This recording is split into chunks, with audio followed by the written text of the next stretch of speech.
Bienvenidos, espero que estén todos muy bien.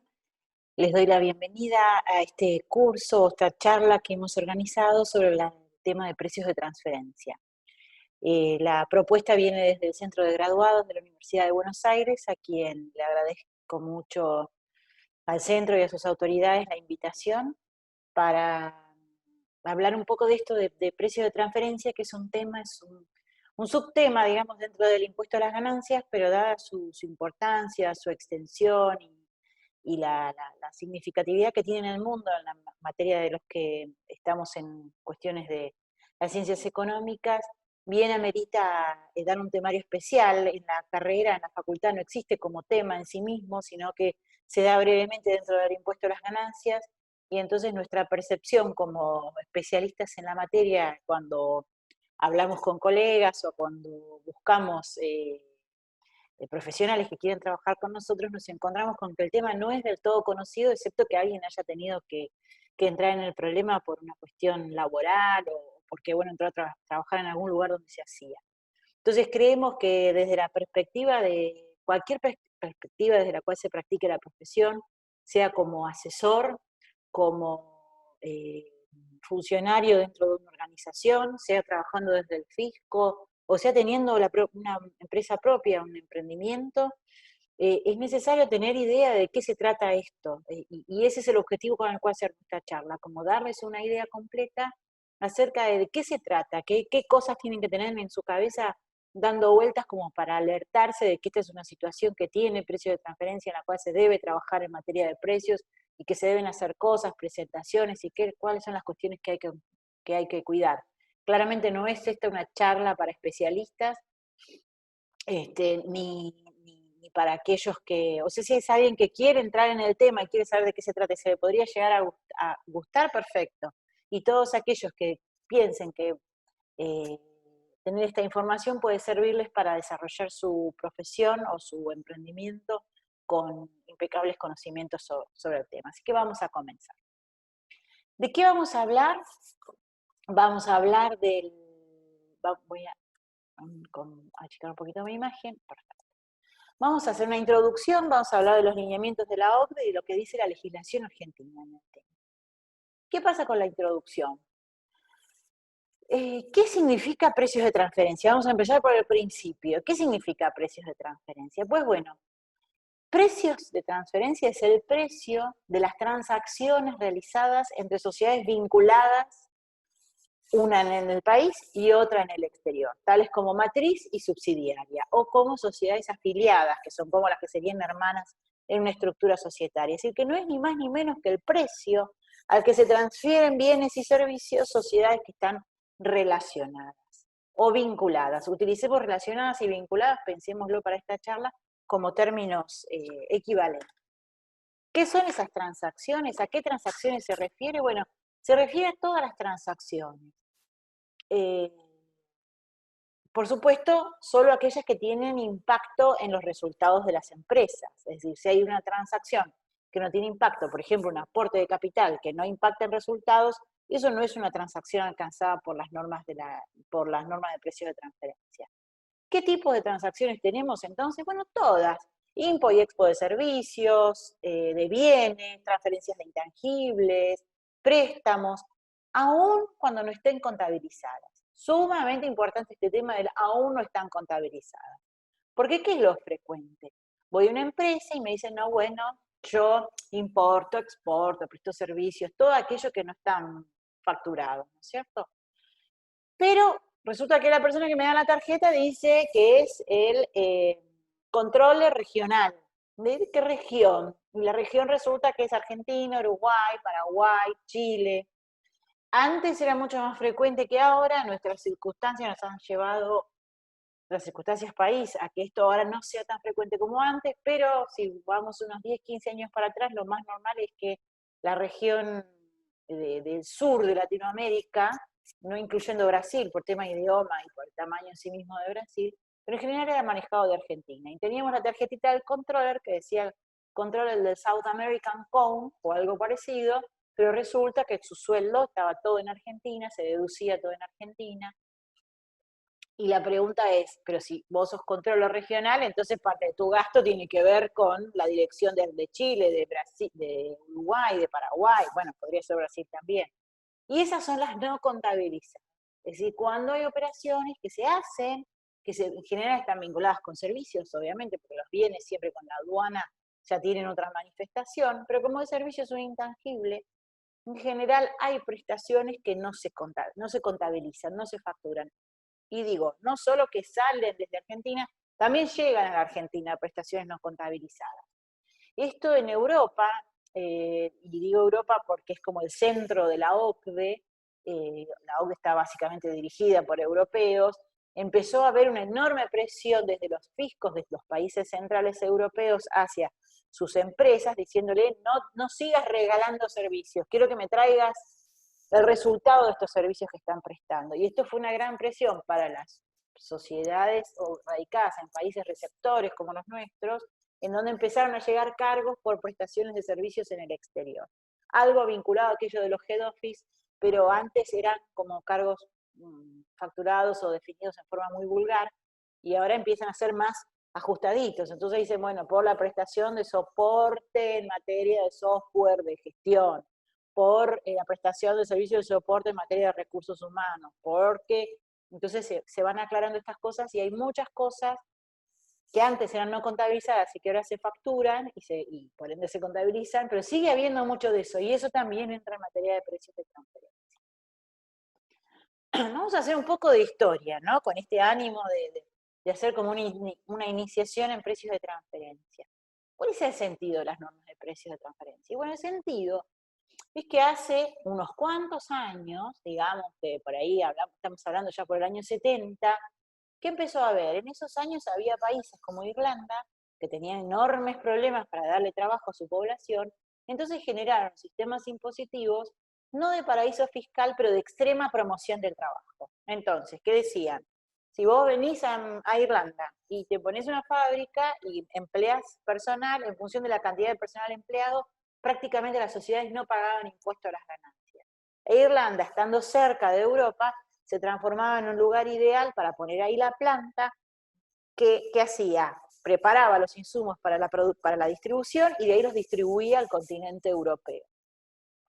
Y entonces, ¿qué ocurría? Por ejemplo, los laboratorios farmacéuticos en Estados Unidos mandaban el principio activo de las drogas, las drogas medicinales, lo mandaban por muy poco valor a Irlanda.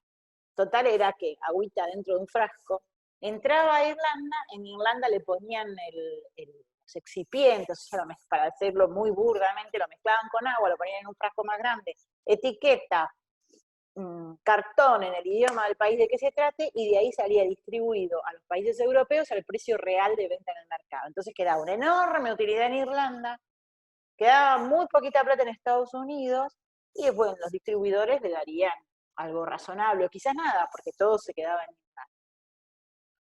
Lo mismo pasaba con los distribuidores en Japón. ¿Qué pasa? En Japón tenían un impuesto a las ganancias enorme, cercano al 45-47%. Entonces, ¿qué pasaba? Resulta que todos los productos, ellos tuvieron un caso muy famoso con Coca-Cola, llegaban a un precio a Japón que era casi el precio de venta al público, y el distribuidor se quedaba con centavitos por cada cosa. Entonces, estos países, como Japón o Estados Unidos, empezaron a decir, no, para acá hay un problema, que no es que me estás evadiendo el impuesto a la ganancia, pero me estás manipulando el resultado que dejas. El resultado que dejas en Irlanda, porque que es enorme, porque resulta que este principio activo, que lleva todo el desarrollo de los médicos que desarrollaron esto, los ingenieros, los bioquímicos, lo que sea, estudiaron en mis universidades, usaron mis calles, mi estructura, y años de investigación, desarrollo, sueldo, qué sé yo, y resulta que sale de acá, y esto que es una maravilla, porque cura, que yo, no sé, ayuda a convivir con la diabetes, sale por 2 pesos, y después en Irlanda se quedan 48, porque termina siendo vendido al público en 50. No tiene sentido. Y lo mismo decía Japón, ¿cómo puede ser? Coca-Cola gana plata en toda parte del mundo, menos en Japón, que viene acá y se queda con unos centavitos. Entonces empezaron a buscar la forma de cómo ordenar esta manipulación, porque los resultados existían, pero ¿a dónde iban? Entonces los países empiezan a reunir y empiezan a salir este tipo de normas y buscan generar algo que es decir, bueno, a ver, lo que tenemos que controlar son los precios a los que se hacen las transacciones entre las sociedades vinculadas.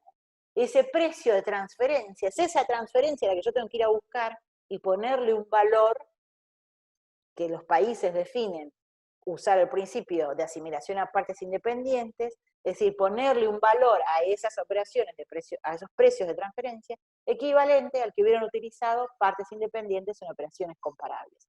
Ese es el principio arm's length. Bueno, eso en Estados Unidos empieza la primera versión de las normas de la OCDE, eso lo vamos a ver, empieza como en el año 79. Bueno, vienen versiones, reversiones, llegan a Argentina en el año 99. Políticamente era cuando estaba Carlos Menem, él quería entrar a la OCDE, Argentina tiene una historia de querer entrar a la OCDE, nunca lo logramos, porque tiene una enorme cantidad de beneficios. Bueno, él quería entrar y le dijeron, bueno, si querés entrar tenés que poner todas estas normativas, controles a la deducción de los intereses, por ejemplo, y demás, y entre ellas el paquete de normas de precios de transferencia. Y el 30 o 31 de diciembre del 99 entran a regir estas normas. Y se discutió que si aplicaba para el 99 o a partir del 2000, bueno, ya es historia antigua eso, pero entran.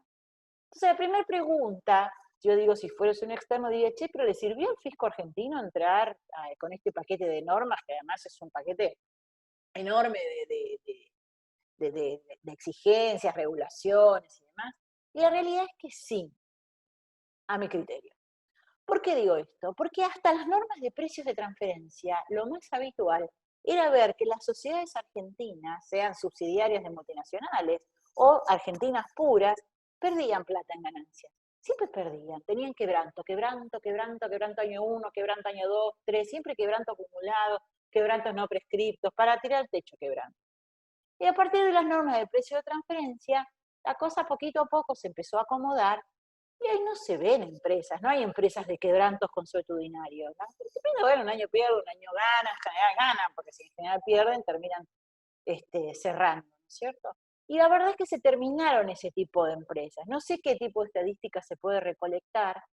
No había, era épocas de formularios en papel, así que no podemos, bueno, no sé si en esa época ya todavía eran en papel, pero no tenemos buenas estadísticas de aquella época.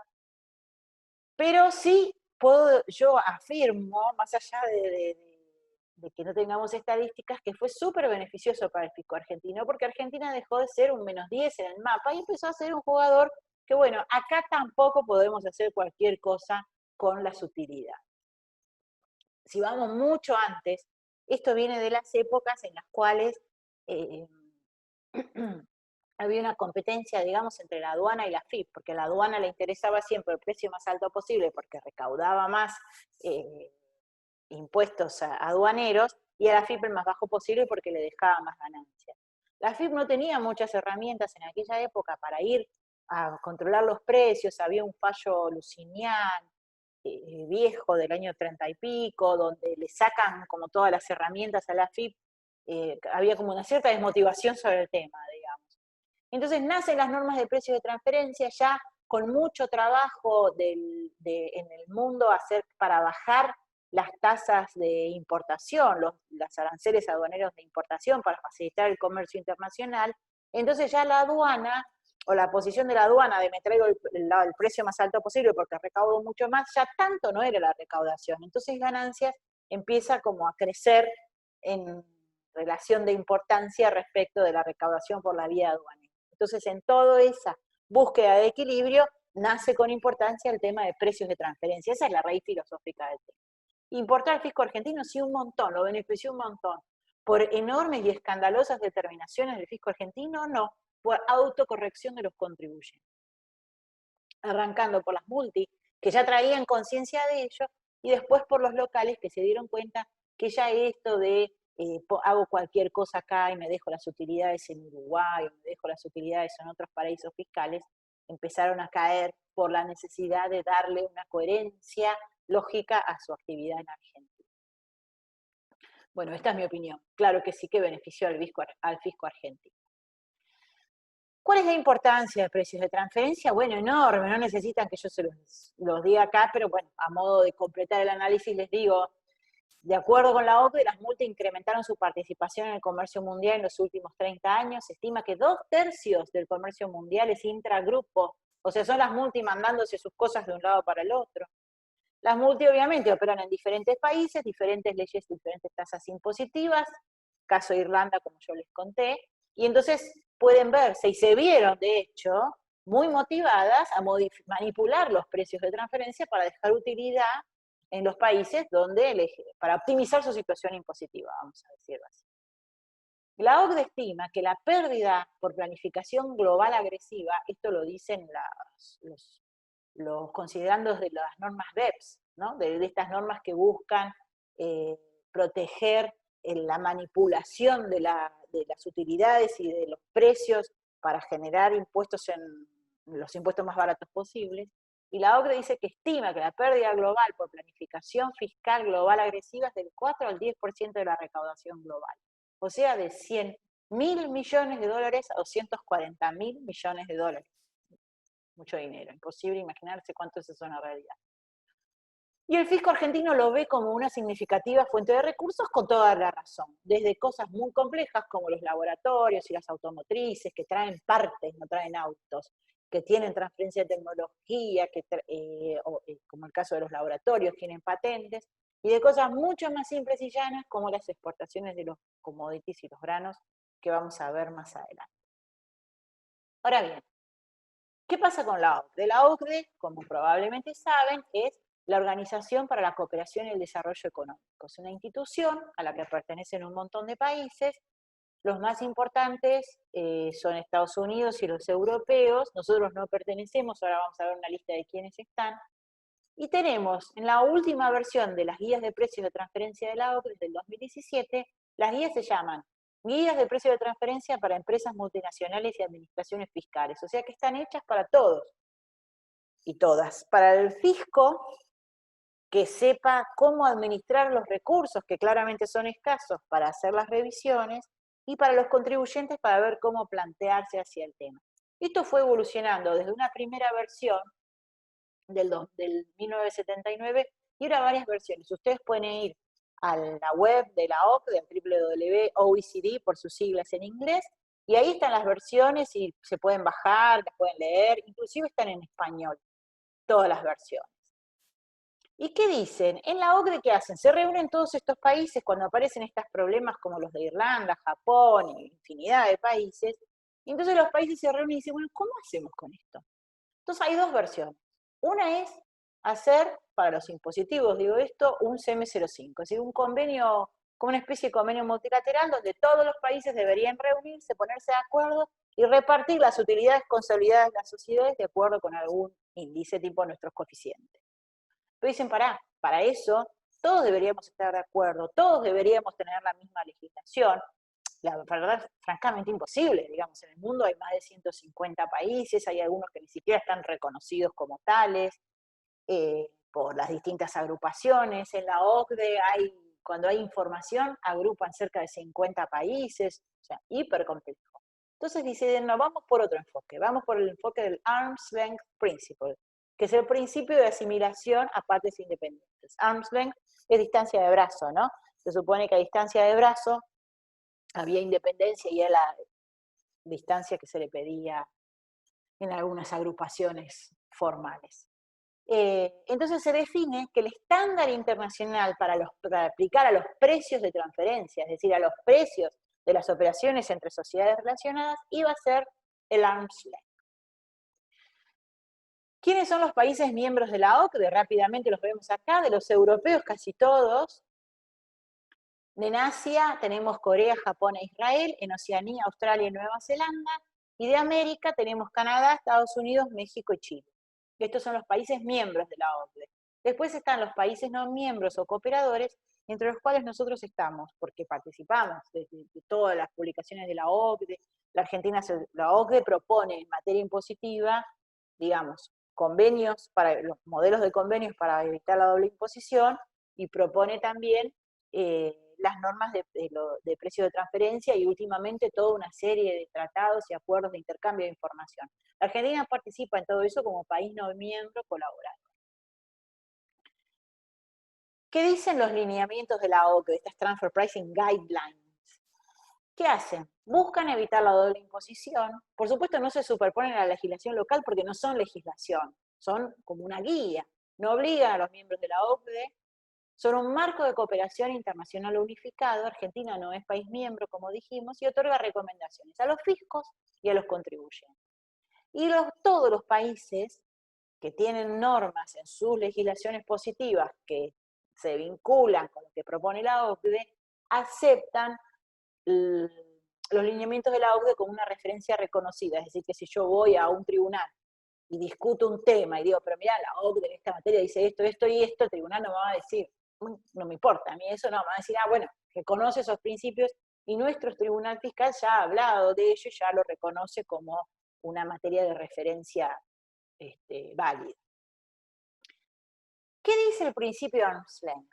El principio de arm's length está escrito en el artículo 9 del modelo de convenio, de los modelos de convenio para evitar la doble imposición de la OCDE. ¿Y qué dice? Que cuando dos empresas están asociadas y en sus relaciones comerciales, financieras, están unidas por condiciones aceptadas o impuestas, que difieran de las que serían acordadas por empresas independientes, los beneficios que hubieran obtenido por unas empresas de no existir esas condiciones y que no se realizaron por causa de las mismas, podrán incluirse en los beneficios de esa empresa y someterse a imposición.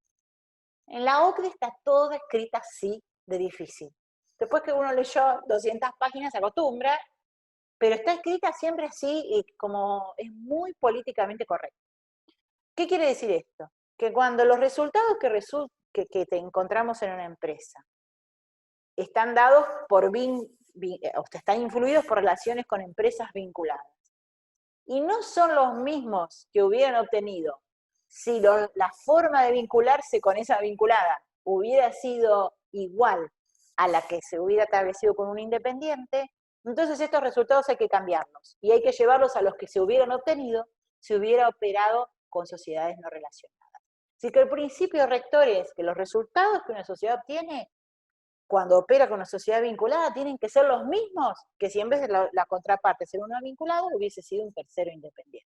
Eso es lo que dice el artículo del modelo de convenio de la OCDE. Y para eso dice que hay que aplicar el principio de comparabilidad. Es decir, para poder aplicar el principio de arm's length, generalmente se basa en la comparación de las condiciones de una transacción controlada con las condiciones de una operación con sociedades independientes. Y para que sea útil, las características económicas relevantes tienen que ser lo suficientemente comparables. Entonces, todo esto se basa en que yo tengo un sujeto, un distribuidor argentino, que distribuye de su fábrica en el exterior, que son todas del mismo grupo. Entonces yo digo, los precios de esos productos distribuidos son los mismos que se hubieran establecido si la fábrica hubiese sido un tercero independiente, yo qué sé.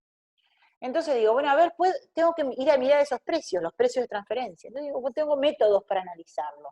En general los métodos, lo vamos a ver más adelante, terminan en que yo voy a ver, yo soy un distribuidor y me comparo con otros distribuidores similares a mí, me fijo cuánto ganan ellos en relación a las ventas, aplico ese porcentaje sobre mis ventas o miro ese porcentaje contra mi porcentaje de utilidad, digo, a ver, ¿estoy ganando como en el mercado o no? Pero para eso tengo que hacer un análisis de comparabilidad, tengo que definir quién soy yo y tengo que ir a buscar otros sujetos que sean parecidos a mí en función de mis características más importantes, en función de las funciones desarrolladas, los activos involucrados y los riesgos asumidos, que es un latillo de precio de transferencia permanente. Pero todo se basa en comparaciones. Por eso el precio de transferencia no es una ciencia exacta. Se basa en comparar, en tratar de emular o de asimilar o de llegar a la conclusión de cuánto hubiera ganado yo si hubiera operado con terceros independientes. Es siempre una construcción. No, esto no es como, viene de impuestos, digo, no viene de impuestos donde el impuesto es 2,50 o 2,74, no es más o menos 2,7. En cambio, en precios de transferencia las cosas son más o menos.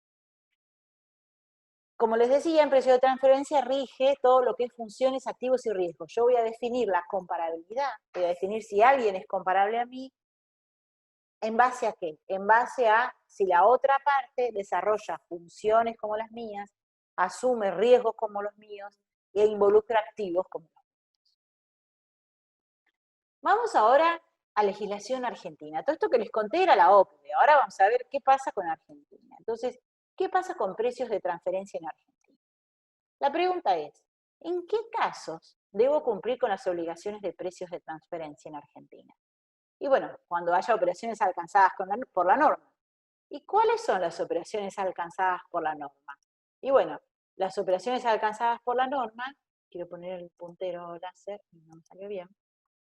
Las operaciones alcanzadas por la norma son las descritas en los artículos 16 y 17 de la Ley del Impuesto a las Ganancias. ¿Se pueden identificar las situaciones desde la contabilidad? Sí. Hay una nota, los estados contables, que se llama Saldos y operaciones con sociedades vinculadas, que cualquier sociedad, pequeña o grande, debe incluir como una nota los estados contables. Las notas están dentro del alcance del informe del auditor, pero no, en general tienen como un scope o una materialidad por la cual no se auditan, pero la nota es un indicio de si esa sociedad tiene que hacer o no operaciones con sociedades relacionadas. Tiene que hacer o no precio de transferencia. ¿Por qué les digo esto que es importante? Porque si ustedes están trabajando en la empresa van a saber. Ahora, si ustedes son un director puesto, o son síndicos, o son el auditor, tienen que tener ciertas alarmas como para saber, a ver, hasta dónde tengo yo mi responsabilidad. Y si aparece esa nota, bueno, esa nota me dice que yo tengo que hacer algo en materia de precios de transferencia. Si soy síndico y si soy director, tengo que estar muy interesado en ver que se estén cumpliendo las normas, que la sociedad esté operando de acuerdo con las normas de precio de transferencia y que esté haciendo las presentaciones formales. Lo mismo, o sea, si soy síndico director, lo mismo si soy auditor, y si soy un accionista minoritario también tengo que estar interesado en estas cosas. ¿Qué dicen los artículos? O sea, bueno, ¿qué significa precios de transferencia? Ya lo vimos, en Argentina significa lo mismo que en la OCDE, pero a la OCDE le preocupan solo las operaciones entre empresas asociadas. Está pensando en el cross-border, en las transacciones que cruzan fronteras. Entonces dice, si yo tengo un grupo multinacional, es decir, que hay un accionista en común, en forma directa o indirecta, bueno, estas transacciones que cruzan fronteras, los precios de estas los tengo que poner todos en las normas de precios de transferencia. Pero cada país tiene su propia definición de operaciones de sociedades vinculadas. Y en general, el concepto de vinculación societaria se extiende, y ahora lo vamos a ver, a países de bajo en la tributación, a países ubicados en países no cooperantes, o a operaciones con intermediarios, o a vinculados en carácter de vinculación económica y no solo societaria. ¿Cuáles son las transacciones alcanzadas según nuestra legislación? Me paro en Argentina. Y Argentina dice que son las transacciones entre un sujeto argentino con entidades vinculadas, entidades incluye personas, en el exterior. O sea que ya Argentina me dice, no, es Argentina y el exterior. México no dice esto, ¿eh? México dice, México también entra a precios de transferencia. Pero Argentina por ahora, con algunas cositas que están apareciendo en la última reforma, que en la que le interesan las operaciones entre vinculadas locales, pero por ahora lo grueso del precio de transferencia tiene que cruzar frontera, ¿sí? Me dice vinculadas. ¿Y qué entiende por vinculadas? Y entiende por vinculadas las transacciones entre un sujeto local y uno del exterior, vinculado económico, societario. Y además me agrega a los no cooperantes y a los baja o no la tributación. ¿Cómo lo plantea la ley? La ley dice, en el artículo 16, en el tercer párrafo, dice que las transacciones entre un sujeto local con sociedades vinculadas del exterior son consideradas como realizadas entre partes independientes cuando las prestaciones y condiciones se ajusten a las prácticas normales del mercado entre partes independientes. Y si no se ajustan, te manda el artículo 17. ¿Y el artículo 17 qué dice? Dice que las transacciones entre un sujeto del país y sujetos del exterior ubicados en jurisdicciones no cooperantes o de baja o nula tributación no son consideradas como entre partes independientes. Y por ende tenés que ir a hacer la metodología de prueba. En definitiva, hay que hacer las pruebas para todas las transacciones con vinculadas, con paraísos, con no cooperantes. La diferencia es que la presunción es en contra cuando opero en un paraíso o un no vinculante. Consecuencia práctica, cero. Consecuencia cero en términos de que no me cambian nada, pero sí tengo que hacer análisis de precio de transferencia para todo. ¿Cuáles son los criterios de vinculación en Argentina? Según la ley, la vinculación es cuando hay una vinculación directa o indirecta en la dirección, el control, su grado de participación en el capital, o su grado de acreencias, influencias funcionales o de cualquier otra índole, contractuales o no, le den poder de decisión para orientar o definir la o las actividades de las mencionadas sociedades. Es decir, vinculación societaria o vinculación económica. ¿Cuáles son los criterios de vinculación? Antes en una resolución, ahora en el decreto reglamentario están listados los criterios de vinculación, los societarios y los económicos, como por ejemplo el caso del si yo soy distribuidor exclusivo o tengo la propiedad tecnológica de otro, también soy un vinculado. Les invito a leerlo si ustedes tienen interés en este tema y recorrer cada uno de los incisos estos que suponen vinculación. Después la norma me dice jurisdicciones de baja o nula tributación. ¿Y cuáles son? Bueno, de acuerdo con la ley, son jurisdicciones de baja o nula tributación los que tienen una tasa máxima a la renta empresaria inferior al 60%. No hay una lista de paraísos fiscales. ¿Es necesario tener una lista? Sí, por supuesto, pero no la tenemos.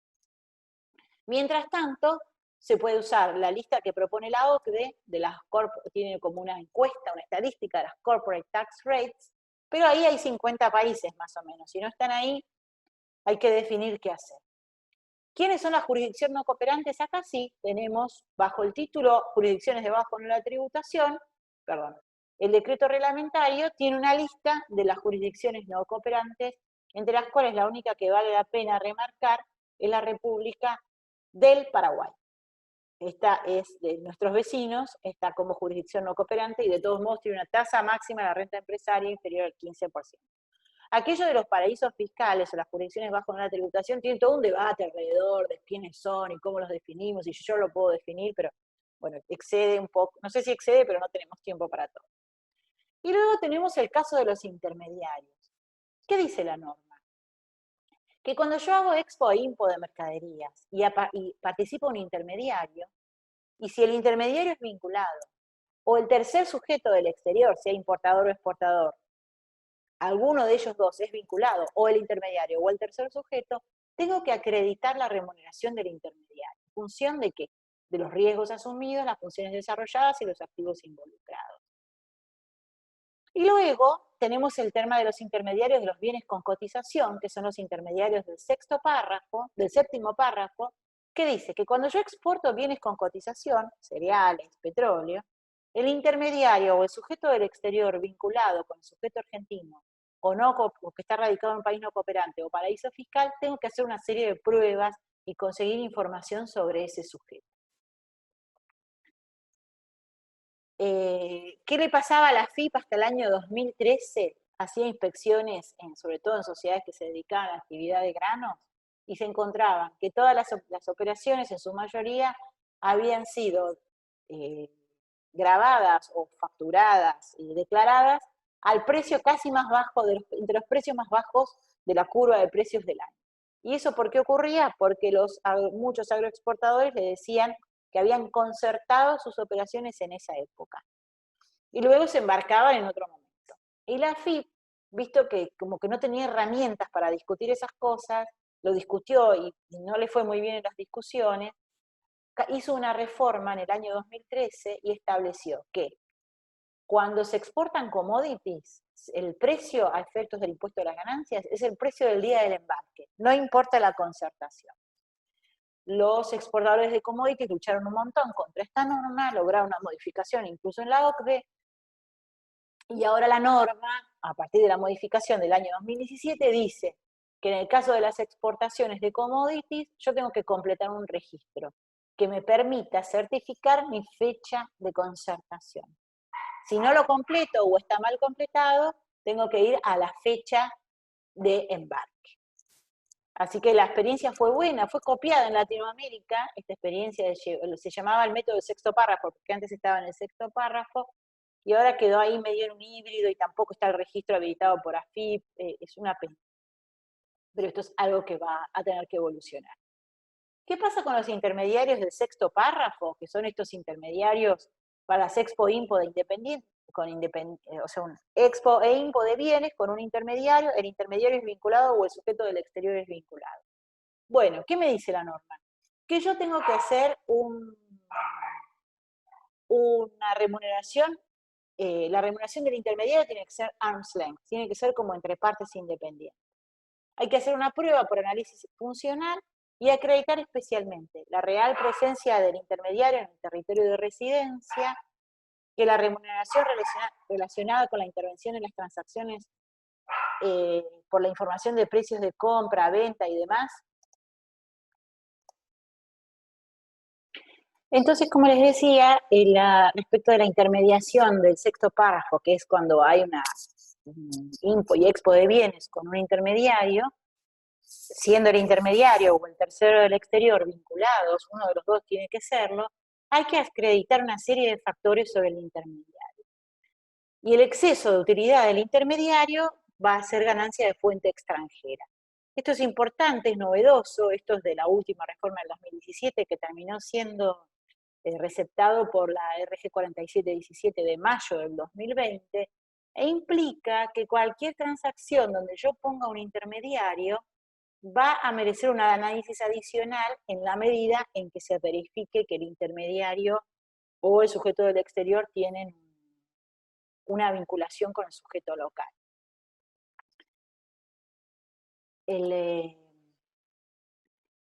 Entonces, bueno, esto es lo que dice la norma, ¿no? Que el contribuyente deberá acreditar respecto de la intermediaria internacional que los activos involucrados, las funciones y los riesgos en la operación de intermediación guardan debida relación con los volúmenes de operación.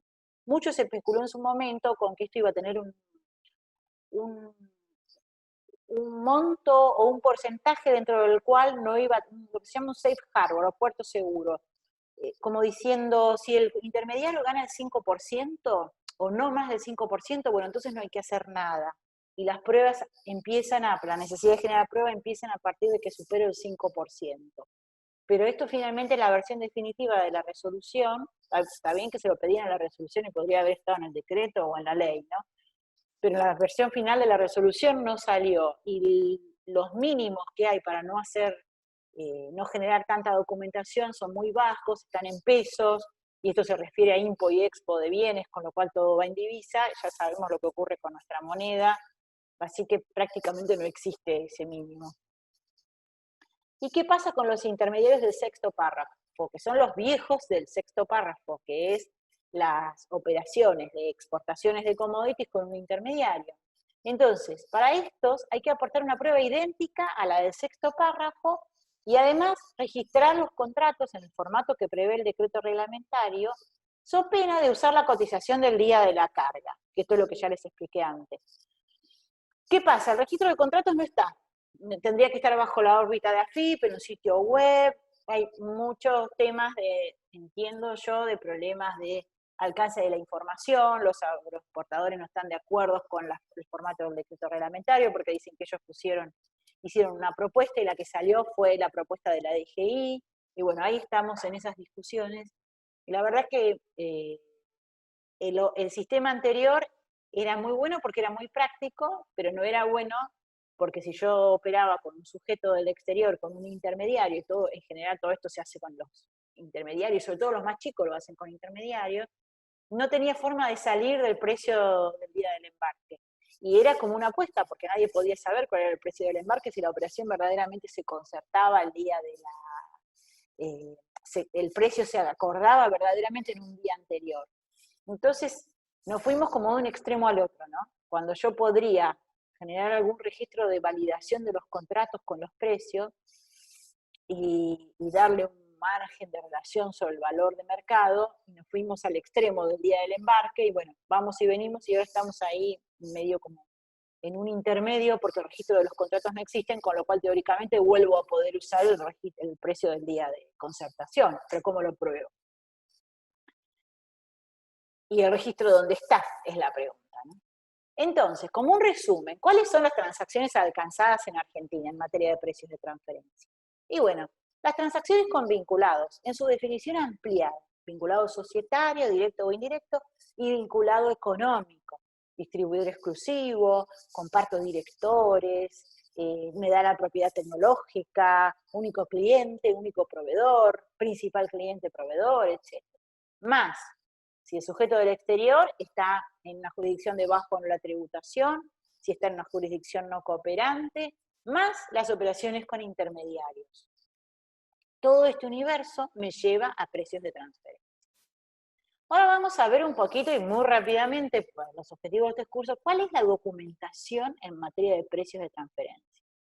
Nuestra norma derivada de la OCDE tiene un enfoque de 3 niveles de documentación: el master file o informe maestro, el informe local y el informe país por país o country by country report. Digo estas cosas en inglés porque en general en la especialidad se manejan en inglés porque uno siempre se las tiene que estar pidiendo a alguien que habla en inglés en el exterior, no por otro motivo. La idea es de la OCDE y adaptada por todos los países, y digo casi, porque por ejemplo nosotros tenemos un vecino muy significativo que es Brasil, que no tiene normas OCDE. Brasil tiene, y ellos le llaman precios de transferencia a lo que tienen, pero hacen bajo otro esquema, se parece más a un análisis de planilla de Excel que a un estudio de las condiciones económicas, las funciones, los activos y los riesgos. Ellos tomaron un enfoque hiper práctico, donde dicen, bueno, yo voy a comparar los precios contra precio de mercado, contra precio de venta en el exterior menos un margen fijo, o contra mis costos más un margen fijo.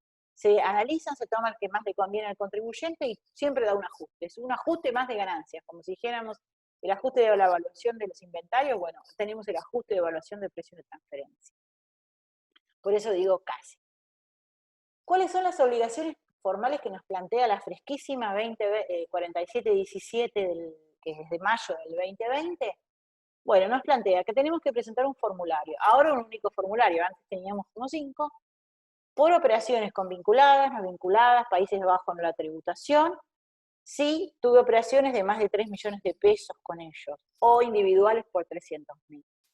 También por Impo y Expo con independientes por más de 10 millones de pesos, es decir, cualquier sujeto que hace Impo y Expo con independiente más de 10 millones, tiene que hacer el formulario, no precios, formulario. Después tenemos la parte dura, que es el informe de precios de transferencia, que es como un libro parecido al balance, donde la sociedad se describe un poquito a su grupo, explica qué hace con las sociedades vinculadas, cuánto hizo de eso, y cómo concluyó que los precios a los que hizo esas operaciones, y por ende los resultados que generó en Argentina, son equivalentes a los precios que hubiera operado o a los resultados que hubiera obtenido de haber operado con partes independientes. Este informe se presenta embebido a un formulario 4501, que es un formulario en PDF, donde se hace por las operaciones en su conjunto con vinculadas y superan los 30 millones de pesos en el año, sumadas, ¿no? No hay suma resta, todo sumado. Si presenta informe maestro, o el country by country, o informe país por país, por más de 3 millones de pesos con vinculadas, y si tiene operaciones con no cooperantes y bonds, por más de 3 millones de pesos. ¿Qué quiere decir esto? Si una sociedad tiene operaciones con sociedades, Impo y Expo de operaciones con sociedades del exterior, ¿sí? Entonces yo puedo decir, ¿tenés más de 10 millones? No. Ah, bueno, entonces no va de esos 668. Ah, pero ¿son todos terceros independientes? Sí.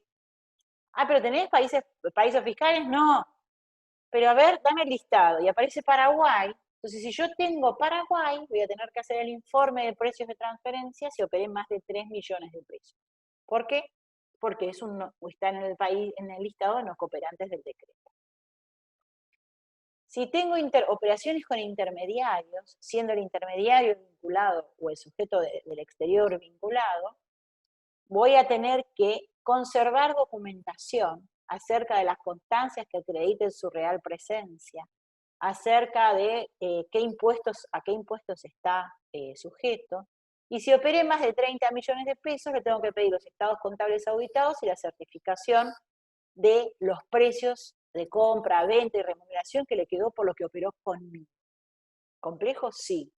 Para presentar a la FIP, no. Hay que obtener y conservar. Y después tenemos el informe maestro, que es un informe que preparan los grupos multinacionales, y atención que grupos multinacionales no es Coca-Cola. Grupos multinacionales soy yo, si tengo una sociedad en el exterior que hace lo mismo que yo, y yo soy el accionista de ambas, mayoritario. Y ahí se genera un grupo multinacional. Entonces tendré que ver si ese grupo consolida los balances y si consolida tendrá que presentar un informe maestro, si consolidó por más de 2.000 millones de pesos, ¿no? O tienen transacciones mayores a, y transacciones mayores a 3 millones de pesos, son simultáneas. Y luego tenemos la 4717, que fue de mayo, ya tuvo 2 modificaciones, y luego tenemos las obligaciones de la 4130, que habla de cuáles son los requisitos para presentar los formularios del informe país por país y el country by country report, que habla de cuál es la información de la última entidad controlante del grupo, y se presenta una información de todo el grupo, de quién le vende a quién, qué tipo de transacciones hacen entre ellos, qué resultado tienen y cuánto pagan de impuesto a las ganancias. Esto se lo dejo por si los quieren consultar más a título informativo. Bien, ¿qué tiene adentro un informe de precios de transferencia? El local file en los 3 niveles de información, o estudio de precios de transferencia. Y se centra sobre la información necesaria para hacer el análisis de los precios de transferencia de las operaciones entre una empresa local y una empresa del exterior.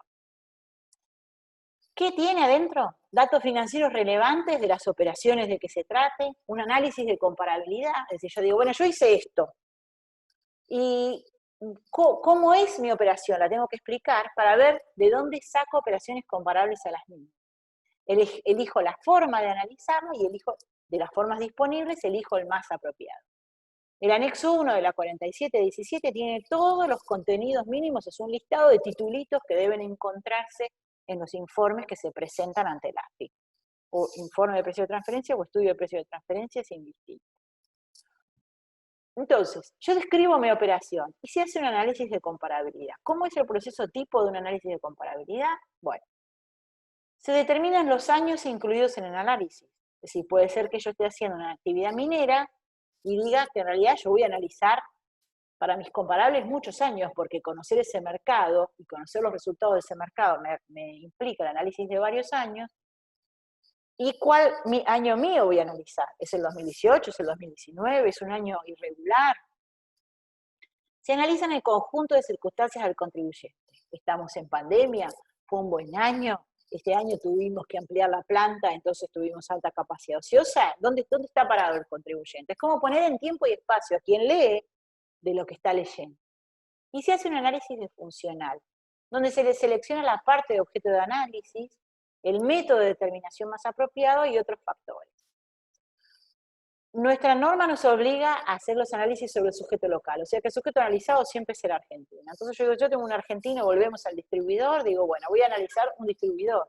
¿Cómo soy yo como distribuidor? Y bueno, importo, tomo las mercaderías, tomo posesión de las mercaderías, las tengo en un depósito, tengo una enorme estructura de venta o no, tengo un producto muy demandado, entonces no tengo vendedores, en realidad la gente me manda mails, me llaman por teléfono y vendo. ¿Cómo me voy a analizar? Entonces digo, bueno, a ver, ¿tengo comparables internos? Pues, ¿qué podría ser? Que yo los mismos productos que importo los traiga de un tercero independiente, porque es un producto común. ¿Ocurre? Sí, puede pasar. Puede suceder en commodities, puede suceder en minerales, puede suceder con productos que están muy comoditizados en el mercado. Y si no, si los hay, el mejor comparable siempre será interno. Puede ser que no sea exactamente igual. Y resulta que yo de mi casa matriz o de la fábrica, de mi grupo multinacional, importo controles remotos. Y puede ser que de un tercero independiente traiga otra variedad de controles remotos, que no son idénticos, pero lo que hago en relación a esos controles remotos es exactamente lo mismo. Y entonces puede ser que yo considere que es comparable. Entonces, ¿cuál sería mi comparable interno? Y decir, ¿qué porcentaje de rentabilidad me genera a mí la distribución de los controles remotos que traigo del tercero independiente? ¿Tengo posibilidad fáctica de medir eso con mi documentación, con mis sistemas, con mi sistema de gestión, con mi contabilidad? Digamos que sí. Bueno, gano un 5%. ¿Y cuánto gano con los de la vinculada? Y gano un 7%. Entonces estoy fenómeno. Si con la vinculada gano menos, tengo un problema. Tendré que justificar por qué o tendré que ajustar. Ahora, si yo no importara y lo único que hago es que vendo lo que traigo de una vinculada, no voy a tener un comparable interno, salvo que alguien vendiera esos mismos productos en el mercado.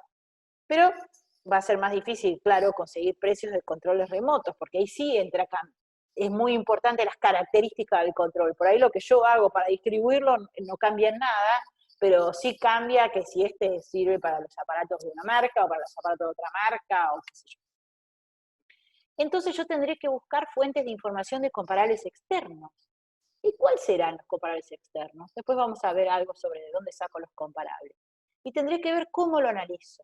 ¿Y cómo lo voy a analizar? ¿Qué voy a mirar los precios? ¿Voy a mirar márgenes? ¿Voy a mirar márgenes brutos o voy a mirar márgenes netos? Identificaré a los comparables, hago los ajustes de comparabilidad y voy a interpretar los datos para concluir cuánto es el mercado y si yo estoy dentro del mercado. Un tema importante, la selección de la parte analizada, como yo les decía, nuestra norma no permite hacer los análisis sobre la base de sujetos en el exterior. En la literatura de precios se habla mucho de este tema y siempre se apunta a que uno elija la parte más fácil. Entonces, si en un grupo multinacional, digamos, está la fábrica del exterior que tiene marca, patente, desarrollos, investigación, y qué sé yo, y estoy yo de este lado que es distribuidor, el más fácil soy yo. Si yo soy el argentino, bueno, me voy a tener que analizar yo, porque eso dice la 4717. Pero si yo fuese la fábrica estuviese en Argentina, yo desde Argentina, de acuerdo con la literatura internacional del precio de transferencia, podría decir, che, miremos a mi distribuidor, que es más fácil. Si el distribuidor está bien, yo también estoy bien en relación al precio. Pero Argentina no me deja. Argentina me obliga a mirarme desde Argentina. Y este punto es muy peculiar en el tema de servicios, porque ¿qué pasa? Cuando yo recibo un servicio y la FIP me obliga a mirarme a mí, ¿y cómo me analizo? Los servicios no tienen precios comparables, es muy raro, salvo que sea por hora o algo así, pero es muy difícil que sean idénticamente comparables.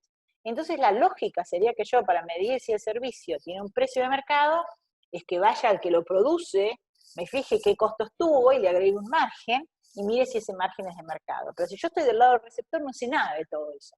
Entonces, bueno, ahí tenemos otras cosas sin resolver, como el gato que se muerde la cola, que da vuelta a vuelta y no tiene solución.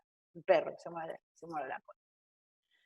¿Cuáles son los métodos? Bueno, tenemos 5 métodos básicamente. El método del precio comparable, es decir, mirar mi precio.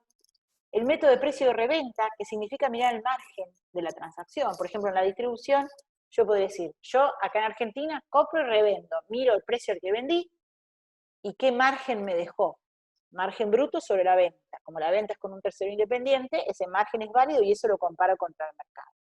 La inversa de eso es el costo más beneficio. Miro el margen, pero medio sobre costo en vez de sobre el precio de venta. Otro método es la división de ganancias, que consiste en tomar la ganancia que genera la operación en su forma integral y dividirlo entre los países en los que participan. Y el margen neto de la transacción, que es un parecido a lo de los márgenes brutos, donde yo tomo el margen neto, lo mido sobre la venta o lo mido sobre los costos totales.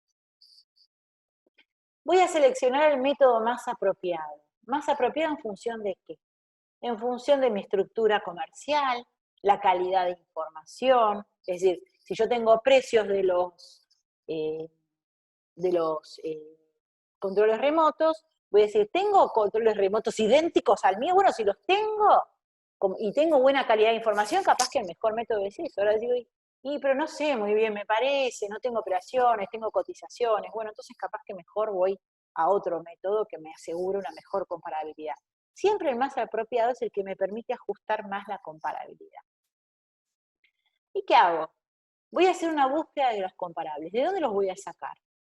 La OCDE dice que los preferibles siempre son los comparables internos. Y para eso, en general, tengo que segregar la información contable. Puedo usar bases de datos internacionales, puedo usar fuentes de información local, o puedo usar información, en cualquier caso la información tiene que ser confiable porque es base de la certificación. ¿Y qué pasa con el rango arm's length? Precio de transferencia no es una ciencia exacta. Por eso, cuando yo concluyo cuáles son los márgenes de mercado, el uso del arm's length me permite que todos esos problemas que yo puedo tener en la recolección de información, esas incertidumbres o cosas que no puedo ajustar, no puedo precisar, lo ajuste a través de un rango. ¿Qué rango? El rango intercuartil, que en general significa que dentro del rango no hay ajuste y fuera del rango hay que ajustar o justificar. Pensé que ¿Qué es el rango intercuartil? Digamos que yo ordeno todos los datos en forma estadística, ¿no? De menor a mayor, y me quedo con el 50% de los casos del medio. Y ese es mi rango de mercado, mi rango intercuartil. ¿Cómo concluye un informe?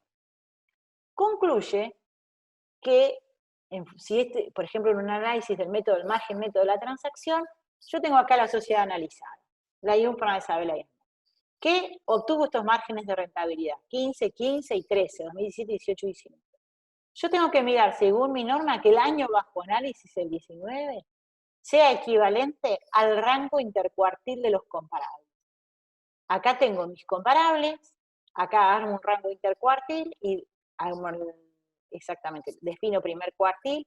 El rango intercuartil es entre el primer y tercer cuartil.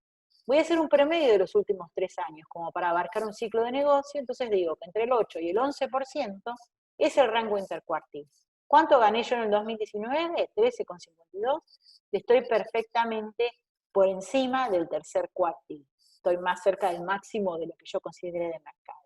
¿Qué significa estar por encima? Nada, no me da ningún beneficio, ni crédito, ni saldo a favor a futuro. Como les dije, desde el año 2017 no se puede usar promedio para la empresa, es año de la empresa contra promedio de los comparados. Y la conclusión, ¿cómo se escribe? Se escribe así. Dado que el margen de rentabilidad de la empresa analizada, medida a través del índice de margen neto sobre ventas, ajustado dentro del método del margen neto de la transacción, se encuentra dentro del rango intercuartil de los márgenes netos de los comparables, se concluye que los resultados son similares a los que hubieran obtenido partes independientes. Vamos a desarmar un poco esta conclusión. Primero es el ratio. ¿Cómo lo analicé? Con margen neto sobre ventas. Ese es el índice que usé.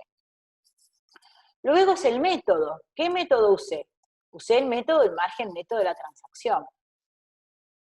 Después tengo el rango. ¿Por qué uso un rango? Y porque el mercado es muy amplio. Entonces, si yo estoy construyendo una aproximación, bueno, voy a tratar de quedarme con un rango que me permite, como último método de purificación de mi información del mercado. ¿Contra qué hago la comparación? Contra un set de comparables. Las empresas seleccionadas como comparables son lo que se llama set de comparables. ¿Son comparables? Sí. ¿Por qué? Porque desarrollan actividades similares a las empresas analizadas, involucrando actividades, riesgos y funciones similares. ¿Y cómo se concluye? Se concluye que los resultados de la empresa analizada son similares a los que hubieran obtenido operando con, o sea, el comparable interno. Si yo opero con una parte independiente, tengo un comparable interno. O los que hubieran obtenido operando entre partes independientes. Ese es el comparable externo. Así se construye una conclusión. Todos estos elementos, toda la historia de la formación de un precio de transferencia están metidas adentro de esta conclusión. Si yo hago un análisis del precio comparable, voy a tener esto. Tengo Argentina, vende a 100, tiene costos 80, resultado 20. Uruguay le compró a Argentina a 100, es esto, ¿no? Vendió a 115, se quedó con 4,50. Ahora hacen el informe de precio de transferencia y dicen, no, che, a Uruguay había que venderle a 110. Entonces ese me cambia. Entonces, ¿cómo termina siendo? Postprecios, que es 110. Argentina debió haber vendido a 110 y debió haber generado un impuesto a las ganancias de 9 y había generado 6, debe 3. Pero Uruguay, ¿qué pasó? Compró barato y tendría que haber comprado más caro. Debió haber generado un impuesto a las ganancias de 5. Perdón, de 1,5. Generó 4,5. Le debe a alguien 3. ¿Y esto cómo se corrige? Hay consecuencias en la aduana, en otros impuestos, hay ajustes secundarios, complementarios, sí, hay de todo. ¿Cómo se corrige? La posibilidad de corrección existe solamente si hay un marco de un convenio para evitar la doble imposición, o un Mutual Procedure Agreement, ¿no? Hay un ajuste primario, que es el ajuste al resultado derivado del ajuste de precios de transferencia, para el sujeto verificado. Este es el ajuste primario. En Argentina debe 3 pesos, no hay duda. Pero después viene el correlativo, que es, bueno, che, si yo pagué 3, pero a un lado pagué de más. ¿Dónde pagué de más? Ah, en Uruguay. Ese es el ajuste correlativo. ¿Y cómo lo reclama Uruguay? Primera pregunta, ¿qué es eso de esa plata de más que se fue a Uruguay? ¿Qué fue? ¿Dividendo, intereses, regalía? tengo que resignificar, recaracterizar a la operación. ¿Qué pasa con la aduana? Y bueno, pasa de todo. Pasa a la aduana, y ya ha pasado en la aduana con algunos fallos, que la aduana dice que si el precio de la expo o de la impo se cambia por precios de transferencia, entonces hay que modificar, está mal declarada, está mal hecho el despacho.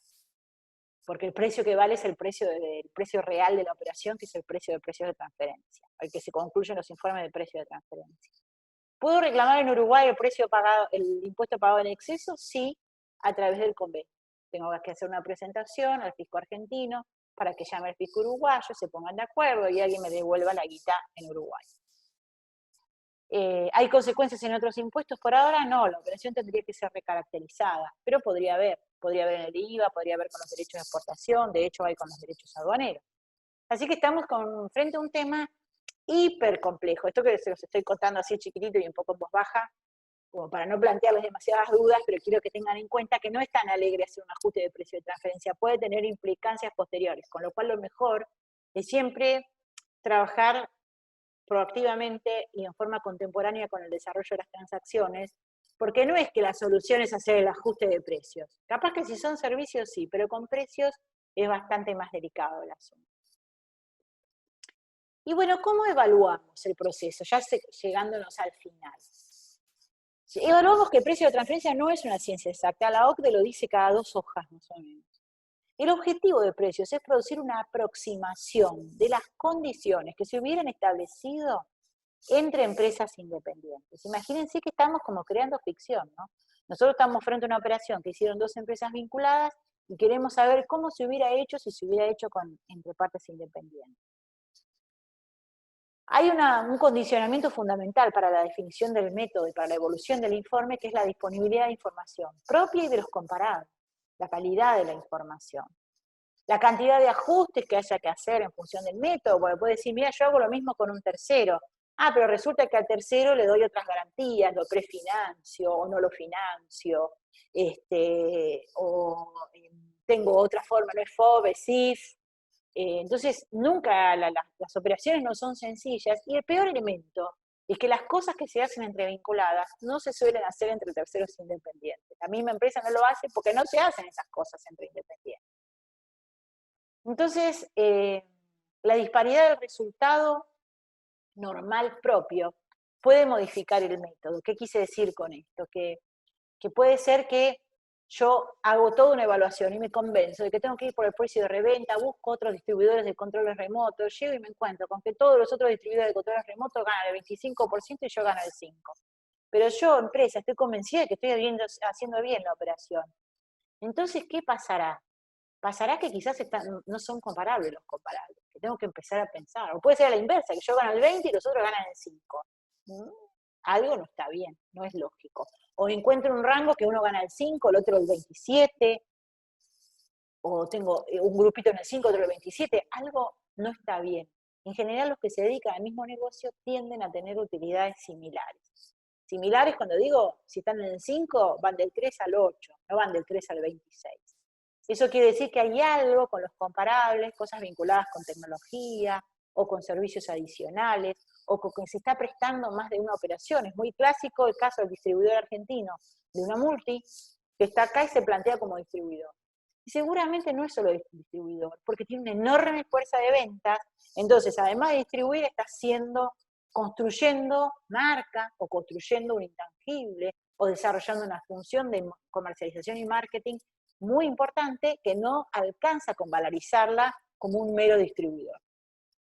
La falta de comparables también puede modificar el método, y es un proceso circular, de paciencia, así es como que avanza y retrocede, avanza y retrocede. Así va, como avanza, retrocede, avanza un centímetro, vuelve para atrás y de a otro centímetro.